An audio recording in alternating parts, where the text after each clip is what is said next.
Bonjour à tous, c'est Gwenaëlle de la pause Willange, le podcast où on parle de développement personnel, professionnel, de santé, de bien-être, de motivation et de reconversion. Je reçois également des invités qui soient connus ou non connus, tous ont un parcours plutôt atypique, inspirant et motivant. Je suis heureuse de vous accueillir aujourd'hui sur un nouvel épisode. Je vous souhaite une bonne écoute. Bonjour à tous, bonjour Gauvin. Je suis très heureuse de t'accueillir aujourd'hui sur le podcast La Pause Willange et merci d'avoir accepté mon invitation. Donc Gauvin, tu es un diététicien en reconversion professionnelle. Tu es également passionné de nutrition depuis ton adolescence. Et ce que je peux t'inviter à faire, c'est de te présenter en quelques mots et en même temps, pourquoi pas présenter ta profession de diététicien. Bonjour. Déjà, je tiens à te remercier pour me recevoir sur le podcast. C'est très aimable à toi. Donc, je m'appelle Gauvin, j'ai 25 ans. Donc, comme tu l'as dit, je suis en reconversion professionnelle. J'ai toujours étudié la nutrition depuis une dizaine d'années. Enfin, je dis toujours, mais ça fait à peu près une dizaine d'années. Ça m'a toujours intéressé parce que moi-même, j'ai été en surpoids et donc je me suis senti concerné du coup très jeune. Et donc, aujourd'hui, mon objectif est d'aider les gens et d'aider en fait les patients qui souhaitent justement avoir une meilleure hygiène de vie, être en meilleure santé et être en meilleure forme. Voilà. Merci Gauvin pour ta présentation. Donc tu es ici aujourd'hui pour une interview et j'aimerais parler autour d'un thème qui est comprendre son corps. Alors c'est vrai que chaque personne est unique, tout le monde a un mode de vie différent, on n'a pas le même âge, la même morphologie et certains doivent même prendre en compte certaines pathologies. Et on n'a pas la même façon d'assimiler les aliments. Et pourtant, on a tendance à vouloir suivre un exemple, notamment sur les réseaux sociaux, une mode, sans forcément prendre en compte tout ça. Et je voulais savoir, Gauvin, si tu pouvais guider nos auditeurs, donner des tips afin de comprendre leurs besoins et leur corps. Alors, je pense que tout d'abord, la première des choses, surtout aujourd'hui à l'ère des réseaux sociaux, c'est d'essayer de se dire que chacun est unique, comme tu l'as bien dit, et que ça ne sert à rien de se comparer à telle ou telle personne, puisque de toute façon, ces personnes-là nous montrent uniquement que ce qu'elles ont envie de nous montrer, dans un premier temps. Et il faut vraiment que le schéma soit individualisé, c'est-à-dire que on est tous différents, on peut tous avoir on a tous un corps qui est différent, qui fonctionne différemment, même si la base reste la même, c'est-à-dire le métabolisme. On a tous un métabolisme aussi donc différent. Le métabolisme en fait c'est l'énergie que notre corps va dépenser au repos, c'est-à-dire pour faire fonctionner donc nos organes, notre cerveau, notre cœur, etc., etc. Et donc ça, on a tous un métabolisme et on a tous une manière d'assimiler, comme tu l'as dit si bien, différemment. Ce que je conseillerais moi, c'est d'être suivi du coup par notamment un diététicien, par un professionnel justement dans ce domaine-là, qui saura vous conseiller au mieux par rapport à votre pathologie, par rapport à votre mode de vie aussi, qui est très important à prendre en compte, et par rapport à toutes les problématiques que vous pouvez rencontrer pour une prise en charge optimale. Bien souvent on entend justement lui il est en surpoids, il a qu'à arrêter de manger, etc. Non, c'est une problématique qui est bien plus profonde que ça, et il faut vraiment avoir je pense un accompagnement le plus optimal et le plus individuel possible. C'est ça, je pense, qui va faire la différence entre un bon suivi et peut-être un suivi moins qualitatif qui sera peut-être plus généralisé et pas adapté aux patients en question. Justement, donc tu parlais de métabolisme. Aujourd'hui, on entend beaucoup de personnes qui veulent perdre du poids, mais il y a aussi des personnes qui veulent en prendre. Et en tant que diététicien, qu'est-ce que tu peux leur recommander ? Encore une fois, ce que je recommande en fait, c'est déjà de se faire sa propre expérience. Alors c'est vrai qu'aujourd'hui on est un peu dans une société où on veut tout de suite. Celui qui a pris du poids pendant des années souhaite en perdre très rapidement, alors que dans l'idéal il faudrait aussi une perte de poids qui soit sur la durée.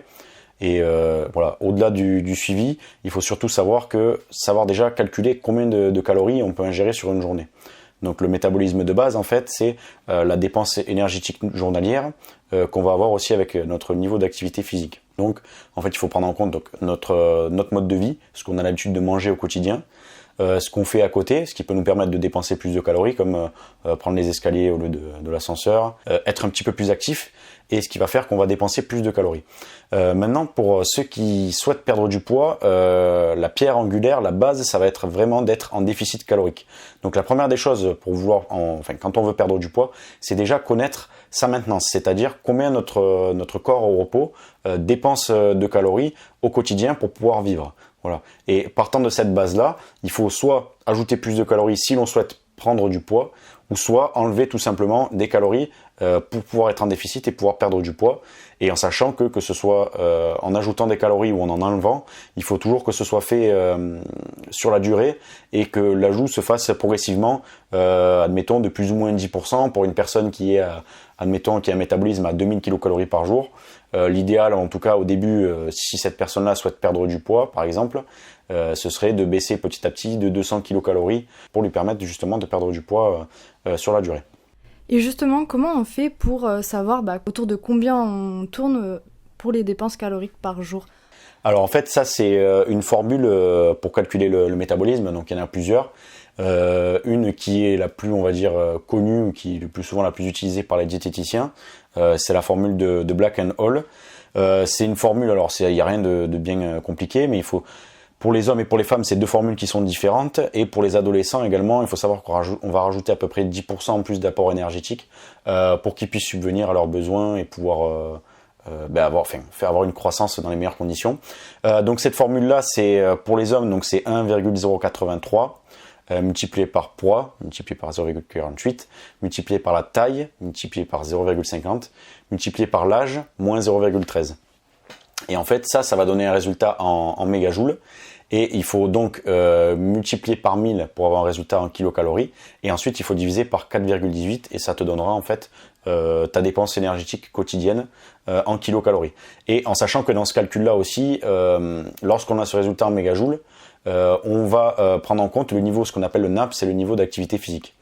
En fait, la dépense énergétique journalière, pour définir donc le métabolisme, pour pouvoir se calculer, c'est la dépense énergétique journalière multipliée par le niveau d'activité physique. Et ce niveau d'activité physique, il est sur une échelle, on gradue sur une échelle de 1 à 5. 1 étant une personne qui est complètement inactive ou qui passe pas mal de temps, on va dire, de sa journée sur son canapé, par exemple. Et 5 étant une personne qui se dépense énormément ou qui a un métier extrêmement physique. Forcément, par rapport à leur niveau d'activité physique, ils auront une dépense énergétique quotidienne qui sera bien différente. Et donc, du coup, ça, c'est à prendre en compte lorsqu'on veut calculer notre maintenance calorique, que l'on souhaite garder le même poids, que l'on souhaite en prendre ou que l'on souhaite en perdre. D'accord. Et donc, ce calcul, c'est un calcul que vous utilisez, vous, en tant que diététicien, pour guider vos patients. C'est bien ça ? Et j'avais également une autre question, c'est un calcul comme ça de tête, c'est un peu compliqué à faire. Je voulais savoir si tu avais un site internet ou une application que tu pouvais nous recommander pour pouvoir le calculer simplement. Alors, c'est un calcul qui est, on va dire, utilisé beaucoup dans le métier de diététicien. Après, il faut savoir aussi que des calculateurs de calories ou même de macronutriments, parce que bon, il y a aussi des calculateurs de ce qu'on appelle calculateurs de macros. On peut en retrouver aussi pas mal sur Internet. J'en ai un conseillé. Alors, j'en ai un qui moi j'aime bien. C'est le calculateur de macronutriments. Alors, il s'appelle Julien Caglierini. C'est un YouTuber. Qui a pas mal d'abonnés et qui est justement, son domaine d'activité, c'est la musculation et la nutrition. Donc lui, il a un site en fait et sur lequel on peut directement aller rentrer en fait toutes ces données, c'est-à-dire son poids, sa taille, son âge, son niveau d'activité physique.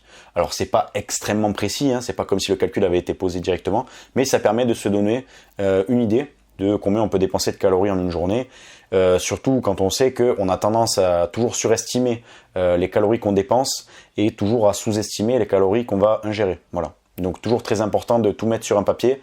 Et ce que je conseille aussi à ceux qui le souhaitent, c'est de noter, pour le suivi dans un cahier, de noter ce qu'on va manger sur une journée. Ça permet aussi à certains de mieux se rendre compte de tout ce qu'ils assimilent et surtout de ne pas oublier tel ou tel aliment, parce que des fois certaines personnes se disent je ne comprends pas, je ne perds pas de poids, et en fait c'est parce qu'elles oublient peut-être qu'elles ont ingéré peut-être 5 ou 10 grammes de plus d'amandes que ce qu'il aurait fallu, ou une petite poignée en plus, et les petites choses ajoutées, ça peut faire une grosse différence. Ouais, je vois. Et je vais revenir un peu sur le déficit calorique. Donc je rappelle ce que c'est, hein. C'est donc le déficit calorique, c'est quand on dépense plus de calories que ce qu'on consomme. Et comme tu parlais, donc selon l'activité que chacun a, voilà, le calcul ne sera pas le même par rapport aux calories qu'on doit ingérer et dépenser. Et c'est vrai que aujourd'hui, en fait, il y a beaucoup de métiers sédentaires, donc des métiers où on reste assis devant nos écrans, assis sur une chaise, ou des métiers comme taxi, tout simplement. Est-ce que tu as des conseils pour ces personnes-là pour avoir une activité physique à côté ou avoir une meilleure hygiène de vie ou bouger un peu plus chaque jour? Tout à fait. Alors il faut savoir que souvent les métiers sédentaires, en fait, il y a toujours la même problématique avec les métiers sédentaires, c'est-à-dire qu'aujourd'hui on dépense beaucoup moins de calories qu'il y a ne serait-ce que des années. Les métiers sont beaucoup moins physiques. On le voit notamment aujourd'hui en plus avec la mise en place un peu généralisée du télétravail. Ce qui fait que le corps humain à la base est effectivement fait pour faire des activités, bouger, etc., se mouvoir. Et aujourd'hui, on bouge très peu, ne serait-ce que pour les petits déplacements, et ça peut vite être problématique, autant pour le tour de taille que même pour la santé, hein, même d'un point de vue posture, etc. On peut vite avoir mal au dos et tout ça. Ce que je conseille pour ces personnes-là, spécifiquement, c'est que même une séance de sport par jour, c'est déjà une très bonne chose, hein, mais ce sera peut-être pas suffisant, même si on va à la salle de musculation par exemple, ou si on pratique la course à pied, tout ça, c'est très bien. Mais l'idéal serait d'ajouter aussi à côté de ça, pourquoi pas, ce qu'on appelle du NEAT. Alors le NEAT, en fait, c'est les calories qui sont dépensées dans la journée, c'est ce dont je parlais tout à l'heure, les calories qui sont dépensées dans la journée, mais qu'on ne considère pas comme une activité physique à proprement parler. C'est-à-dire, encore une fois, c'est peut-être prendre les escaliers du coup plutôt que l'ascenseur. Ça peut être essayer de bouger un petit peu plus, marcher plus longtemps. Lorsqu'on se déplace, essayer de garer sa voiture un petit peu plus loin, essayer de prendre le vélo pour les petits déplacements, et essayer, voilà, grosso modo, d'avoir une activité qui est un petit peu plus intense et de se dépenser un petit peu plus parce qu'on a tendance à être beaucoup trop sédentaire. Voilà. En parlant d'activité physique, j'ai une question pour toi.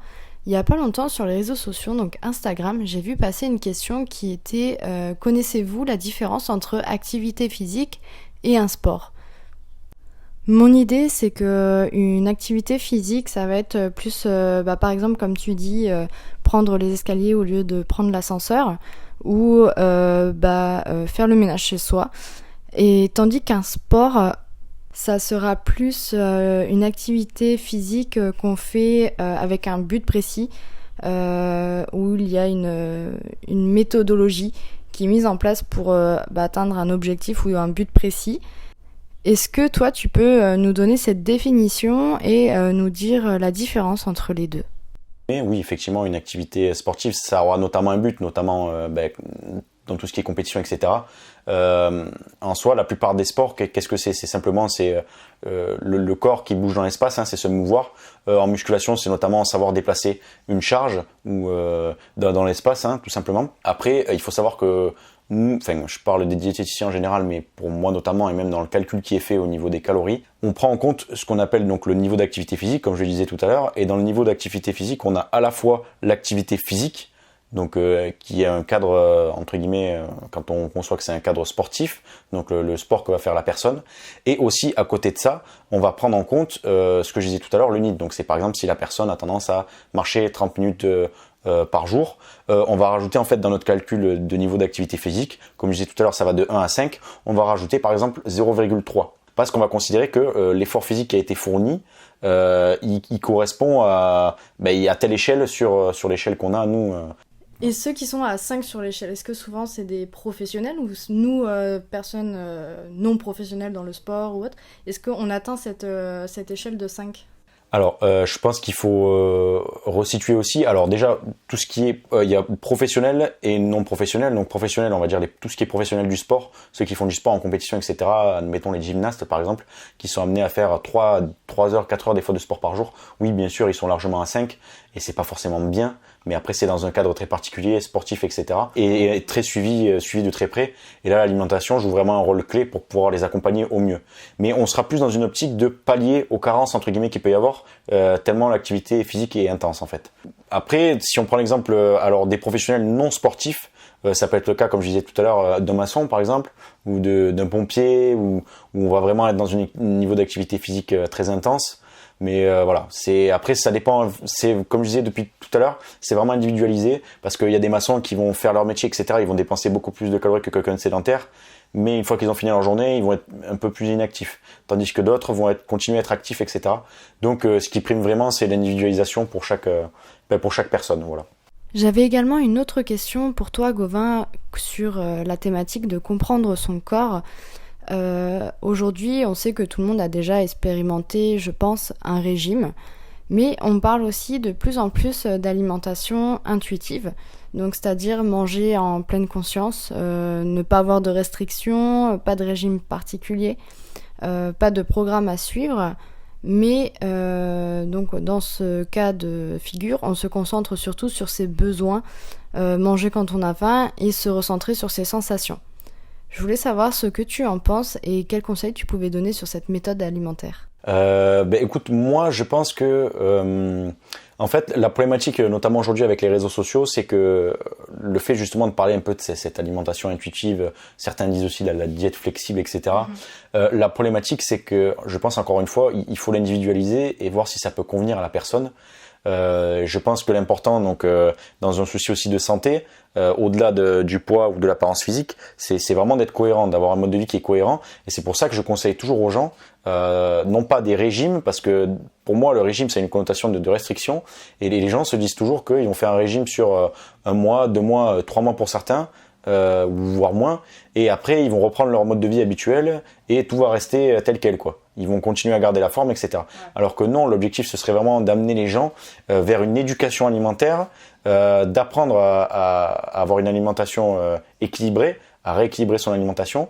Et oui, bien sûr, ne pas oublier aussi que la vie c'est un plaisir, et pour les plus épicuriens d'entre nous, se faire plaisir, moi le premier, des bonnes choses, mais en gardant quand même une bonne approche et en étant quand même mesuré. Et de toute façon, comme je le disais encore, en fonction des objectifs de chacun, il est évident que la personne qui prépare une compétition, admettons, de bodybuilding, n'aura pas du tout les mêmes objectifs et ne devra pas fournir les mêmes efforts et pousser la diète et le sport aussi loin qu'une personne qui fait ça uniquement que par plaisir et qui continue à avoir une vie sociale, etc., etc. Donc il faut vraiment individualiser ça, et je pense qu'il faut pas non plus, pour ceux qui ont des objectifs, il faut en avoir conscience. Il faut pas trop non plus que ça prenne le pas sur notre vie, parce que on peut pas non plus se dire tout le temps je vais pas aller à tel endroit ou tel endroit parce que je vais pas bien manger, etc. Ça dépend vraiment des objectifs. Si pendant 3 mois votre diététicien vous dit il faut manger que du riz ou du poulet, pour moi ce n'est pas la bonne approche. Maintenant, il faut pas non plus tomber dans les extrêmes en se disant tous les soirs je vais avoir droit à mon Mars ou à mon bol de céréales. Voilà, il faut vraiment tomber dans une demi-mesure pour que ça puisse durer sur le long terme et qu'il y ait une amélioration et à la fois quand même une notion de plaisir pour que ça puisse se pérenniser.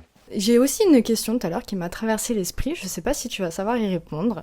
Donc on parlait d'alimentation intuitive, voilà, donc s'écouter et savoir quand est-ce qu'on a besoin de manger. Et en fait aujourd'hui dans notre société moderne, quand tu regardes bien, on a petit déjeuner, je sais pas, entre 7 et 8-9 heures. Après on doit manger entre 11h, 13h, et le soir... je sais pas, les 18h pour ceux qui mangent tôt, et jusqu'à 21h. On a des tranches horaires, on va dire. Et finalement, est-ce que en faisant ça, en fait, on s'écoute pas vraiment ? Du coup, ma question par rapport à ça, c'était aussi, je voulais savoir si ça a toujours été comme ça et comment s'est fait un peu l'évolution. Je pense que déjà la question qu'il faudrait se poser, la diététique, c'est quand même un métier, on va dire, c'est quand même quelque chose d'assez moderne justement, parce que aujourd'hui on a tout à proximité, on a tout à profusion, si on n'a pas envie de se faire à manger, etc. C'est très rapide. Je pense que déjà il y a quelques années de ça, au XXe siècle, on se posait pas tellement cette question-là parce qu'on n'avait pas tout à proximité comme aujourd'hui. Il n'y avait pas l'ultramondialisation et il y avait beaucoup plus de métiers physiques. Les gens étaient beaucoup moins sédentaires. Alors forcément, la question d'alimentation entre guillemets se posait beaucoup moins. Et je pense aussi que le point sur lequel il faut se pencher, c'est qu'effectivement, on est dans une société, donc on se sent concerné par ses habitudes, sa culture, etc. On prend l'exemple de la France, parce que nous on vit en France. C'est vrai qu'en France, c'est typiquement petit déjeuner, dîner. On va prendre par exemple le cas de notre pays d'Europe, l'Allemagne, admettons. Les Allemands, par exemple, ont pour habitude de manger le matin en assez grande quantité et après manger plutôt le soir. C'est-à-dire que le repas du midi, pour eux, dans leur culture, c'est pas comme nous, ils n'y portent pas la même considération, voire il y a pas de repas du midi en fait. Voilà, tout le monde a l'habitude de manger plutôt bien le matin et après plutôt le soir. Voilà. Après, chaque pays, en fonction de sa culture, peut avoir des coutumes qui sont différentes.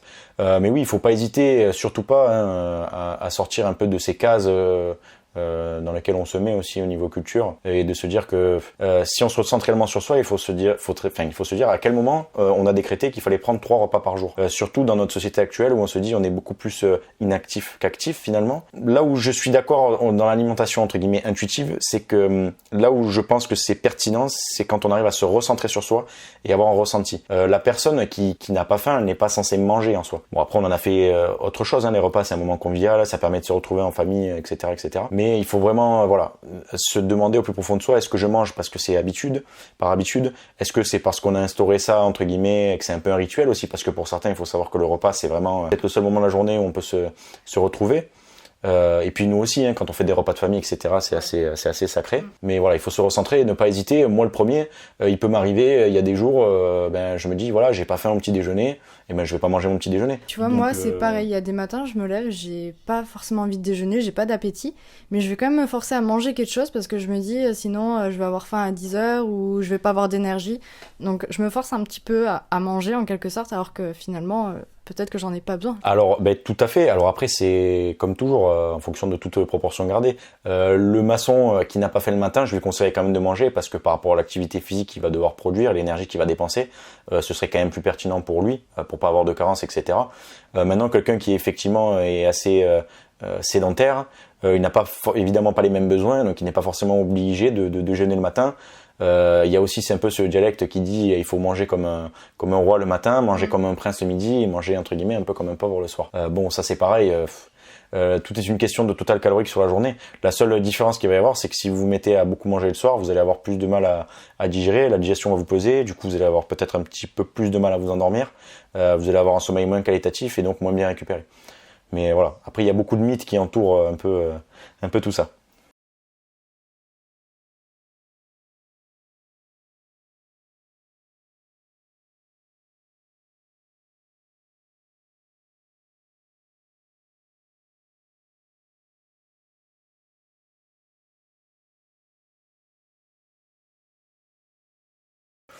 Alors oui, il y en a quelques-uns. Déjà, la première des choses que je conseillerais, notamment pour le repas du soir, comme je disais, c'est d'éviter de manger des plats qui sont vraiment très riches en graisse et en sucre, notamment tout ce qui est graisse saturée. Parce que le corps va mettre du temps à traiter l'information et du coup on va avoir du mal à digérer, etc. Et en plus on va apporter énormément d'énergie à notre corps alors qu'il n'en a pas besoin. Donc oui, plutôt manger. Vous pouvez manger des féculents le soir. Là, c'est pareil. Il y a eu beaucoup de controverses par rapport à ça. Il n'y a pas de problème. Le tout, c'est pas non plus de manger tous les soirs 300 grammes de pâtes. Voilà. L'objectif, c'est vraiment de trouver son rythme et un rythme aussi qui corresponde à ses envies et à ses besoins. Je dirais que dans la définitive, il y a pas tellement de barrières, mis à part si vous avez des objectifs en particulier, hein, forcément là sur une certaine durée, le cadre sera instauré, donc vous pourrez pas forcément vous faire autant plaisir que si c'était dans la vie de tous les jours. Mm-hmm. Mais voilà, le tout c'est de trouver vraiment le juste milieu. Maintenant, en ce qui concerne les aliments, oui, plutôt une bonne assiette se compose déjà avec une bonne portion de protéines. Donc ça veut dire en général, donc ça peut être des protéines animales, donc comme des protéines végétales. Voilà. Après, ça va dépendre des saisons aussi. C'est vrai que moi j'aime bien faire ça aussi, proposer pourquoi pas des plans personnalisés en fonction aussi des saisons, pour mettre aussi de la couleur dans son assiette, en fonction aussi des fruits et des légumes de saison, pour que ce soit aussi meilleur. Mais oui, donc une portion de protéines, ensuite une portion de légumes. Donc que ce soit par exemple avec de la salade en entrée ou en accompagnement, ça peut être aussi donc tout type de légumes, du chou, des betteraves, des brocolis, des haricots, vraiment des asperges, ce qui peut vous faire plaisir. Et aussi une portion de glucides. Donc une portion de glucides, ça peut être par exemple des pommes de terre, ça peut être du riz, des pâtes, etc. Encore une fois, en fonction de ses objectifs et en fonction des dépenses qu'on a tout au long de la journée. Ce que je dis là, c'est effectivement à individualiser. Faut pas se dire qu'on est obligatoirement obligé de manger des pâtes tous les soirs. Voilà, c'est vraiment dans une logique d'équilibre. Oui, et aussi donc on a parlé des protéines et des glucides et également une bonne portion de lipides, donc qui sont les bonnes graisses. Hein. Donc les graisses sont essentielles justement dans le fonctionnement du corps et notamment dans la régulation de nos hormones. Donc c'est très important quand même d'en consommer. C'est pareil, il y a eu beaucoup de préjugés vis-à-vis des graisses. Alors c'est surtout par rapport aux mauvaises graisses. Surtout voilà, pour les femmes, moi je sais que la graisse, quand j'étais adolescente, j'assimilais ça à la cellulite, à tout ce qui était mauvais, quoi. Tout à fait. Non, mais il faut savoir qu'il y a des bons lipides, notamment par exemple dans les œufs, qui sont très bons pour la santé. Après, ça dépend si c'est des lipides polyinsaturés ou monoinsaturés. C'est toujours pareil, mais si vous consommez des bons lipides, au contraire, ils seront que bénéfiques pour votre santé. Et c'est très important d'en consommer, notamment donc, que ce soit dans le jaune d'œuf, dans l'huile d'olive, l'huile de noix, voilà. Vous avez plein de bonnes sources de lipides et qui est quand même essentiel de garder, même si ça fait quand même, si c'est le macronutriment qui apporte le plus de kilocalories, mais c'est quand même essentiel de le garder. Voilà. Merci Gauvin d'avoir répondu à mes questions pour cette première partie du podcast. Maintenant, on va passer à la deuxième partie qui est répondre aux questions des auditeurs. Donc, pour le rappeler à nos auditeurs, je demande à ce qu'ils posent leurs questions via la story Instagram willange.matcha. C'est une story que je poste environ quelques jours avant de recevoir mon invité. Parmi les questions que je reçois, j'en sélectionne 2 à 3 que je vais poser à l'invité. Donc aujourd'hui, Gauvin, je vais te poser 3 questions. Ce sont 3 questions que tu ne connais pas. C'est dans le but précis d'avoir une réponse plutôt spontanée et transparente.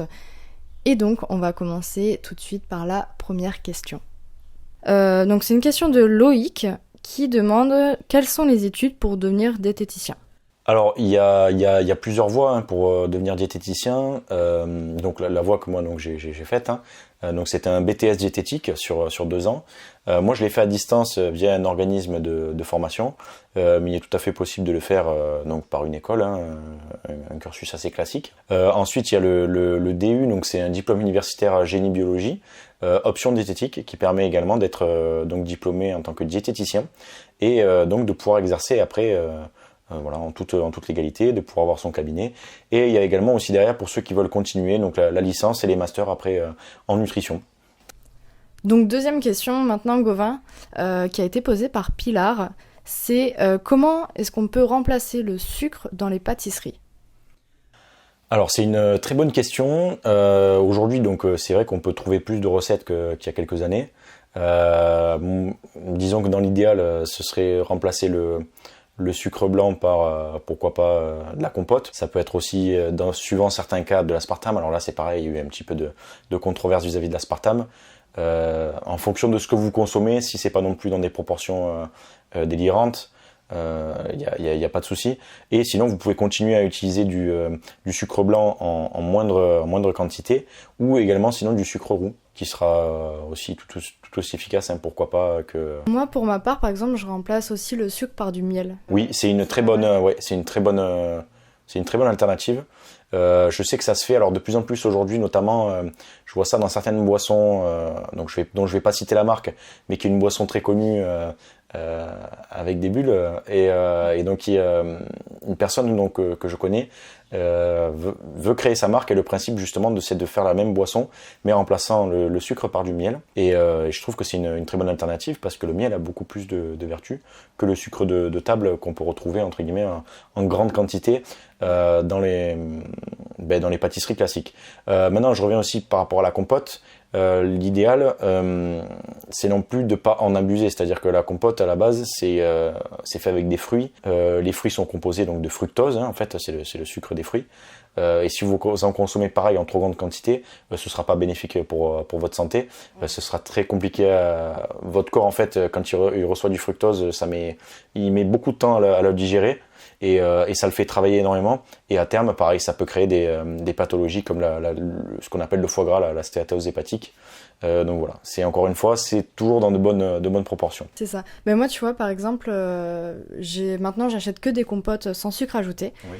Et quand je vais manger une compote où il n'y a pas sans sucre ajouté, donc on rajoute du sucre derrière, c'est immangeable. Je trouve ça trop sucré, je n'arrive plus à les manger. Alors après, tu fais bien justement d'en parler, là c'est intéressant aussi justement ce sujet-là. Il faut savoir que quand vous voyez en fait un produit en magasin sur lequel il y a marqué sans sucre ajouté. En fait, il faut savoir que c'est un produit ou sans sucre, hein, admettons. C'est un produit qui a subi en fait une transformation et pour lequel on a enlevé 30% de sucre. Voilà, dans le produit fini. Donc ça ne veut pas dire que le produit n'est pas sucré du tout. Hein. Ouais. Ça veut simplement dire qu'il y a 30% de sucre qui a été enlevé à la recette en fait initiale, quoi. Ok, très bien. Je vais passer maintenant donc à la dernière question que j'ai sélectionnée. Donc là, c'est Véronique, donc qui souhaite faire un rééquilibrage alimentaire. Et en fait, elle voulait savoir si elle faisait ce rééquilibrage d'un coup, si c'était possible ou s'il fallait mieux le faire de façon progressive. Encore une fois, ça dépendra de chacun. Dans la logique, par contre, je dirais toujours qu'il faut y aller étape par étape. Hein. C'est jamais bon de partir tout de suite dans les extrêmes. Hein. Surtout quand on sait que on veut perdre du poids parce que se sent pas bien dans sa peau. On a tendance tout de suite à partir un petit peu dans les extrêmes. Donc non, faire toujours les choses étape par étape. En général, notamment quand il y a une prise de poids conséquente, ça s'est fait sur la durée, sur plusieurs années. Parfois, c'est un mode de vie qui a été un peu négligé sur une très longue durée. Et donc il faut prendre toujours les choses étape par étape et se faire un rééquilibrage dans le temps. Parce qu'il est très compliqué de demander à quelqu'un de passer d'un mode de vie sédentaire, on va dire, et qui mange régulièrement des plats industriels ou des produits tout faits, etc., à faire des plats préparés avec des produits qui sont bruts, qui sont sains, et avoir une activité physique qui soit bien supérieure à ce qu'elle a l'habitude de faire jusqu'à maintenant. Donc il faut vraiment y aller étape par étape, et je pense qu'il faut prendre l'approche d'une manière à se dire petit à petit, j'ajoute ça en plus, voilà. Voilà, je pense que c'est vraiment la meilleure des choses à faire et se dire voilà, petit à petit je prends une habitude en plus, chaque semaine admettons, je prends une autre habitude, je décide d'enlever ça dans mon alimentation, je décide de rajouter ça, je décide de faire les choses différemment, de me dépenser peut-être un petit peu plus, mais voilà, l'idéal, l'objectif en fait c'est vraiment que pour que l'objectif soit atteint, que ce soit un mode de vie et pour pouvoir l'adopter, il faut trouver le juste milieu entre la notion de plaisir, vraiment qu'on pouvait avoir quasiment tout le temps avant, c'est ça qui va être difficile. C'est-à-dire que avant on avait tout le temps tendance à se faire plaisir au niveau alimentation, etc. Et là c'est encore possible de se faire plaisir, mais ce sera dans une mesure en plus où ça liera et la santé et la forme physique. Et surtout, ça permettra aussi, je pense, de mieux savourer. Parce que quand on a tendance à consommer souvent quelque chose, je pense que cette chose-là peut-être perd un petit peu de sa valeur. Donc voilà, ça permettra justement d'être bien dans sa peau, je pense. Voilà. Merci Gauvin. Du coup, maintenant, je vais passer à la dernière et troisième partie du podcast, qui est la question signature. Ma question, c'est comment fais-tu pour t'accorder un moment, une pause à toi, pour te recentrer et te ressourcer ? Pour répondre à ta question, j'essaie de trouver en fait des moments dans ma journée dans lesquels je vais un petit peu souffler. Ça peut être par exemple lorsque donc je fais ma formation, que je suis en télétravail. Vraiment, j'essaie de prendre, admettons, une pause toutes les heures ou toutes les 2 heures pour aller m'aérer. Et ensuite, à côté de ça, au-delà des petits moments qu'on peut prendre, je pense qu'il est aussi capital d'avoir aussi une partie loisir que l'on s'accorde pour pouvoir justement souffler. Donc moi je vais retrouver cette partie loisir et dans le sport plutôt. Certains ça peut être la musique, l'art, etc. Donc voilà, trouver quelque chose qui nous correspond et qui nous permet justement d'avoir cet équilibre là. Voilà. Top. Écoute Gauvin, on arrive à la fin de ce podcast. Je voulais te remercier d'avoir répondu à toutes ces questions et j'invite les auditeurs à s'abonner à l'Instagram de Gauvin, qui est le Frenchie de la diète. Je le mettrai en description. Je sais également que tu es en train de mettre en place un site internet, donc dès qu'il sera disponible, je le mettrai également en description pour nos auditeurs. Et je sais Gauvin que tu es ouvert aux questions, donc si les auditeurs ont des questions à te poser, où est-ce qu'ils peuvent te les poser ? Alors donc comme l'a dit Gwen, donc mon Instagram c'est donc le Frenchie de la diète. Vous pouvez me contacter si vous avez des questions ou si vous avez quoi que ce soit. Je me ferai un plaisir d'y répondre. Pareil, j'ai déjà commencé donc plusieurs suivis et j'ai notamment du coup mes patients qui me contactent via cette plateforme. Voilà. Et donc n'hésitez pas à me contacter pour toute question ou pour avoir un suivi ou quoi que ce soit. Il n'y a pas de problème. Je suis là pour ça. Et bien du coup je tiens à te remercier Gwen pour ce podcast, hein. C'est très aimable à toi d'avoir pensé à moi. J'ai été très ravie de te recevoir. Mais c'est gentil, j'espère qu'aussi on aura pu répondre aussi aux différentes questions de la part des auditeurs. Et puis voilà, qu'ils n'hésitent pas, s'ils ont des questions, à me les poser soit moi directement, soit à toi directement via la pause Willange. Voilà. Merci à tous pour cette écoute. N'hésitez pas à vous abonner sur les plateformes d'écoute sur lesquelles vous écoutez vos podcasts afin de soutenir la chaîne La Pause Willange. Je vous invite également à vous abonner à @willange.matcha afin de poser vos prochaines questions au prochain invité. Et je vous dis à bientôt pour un prochain podcast.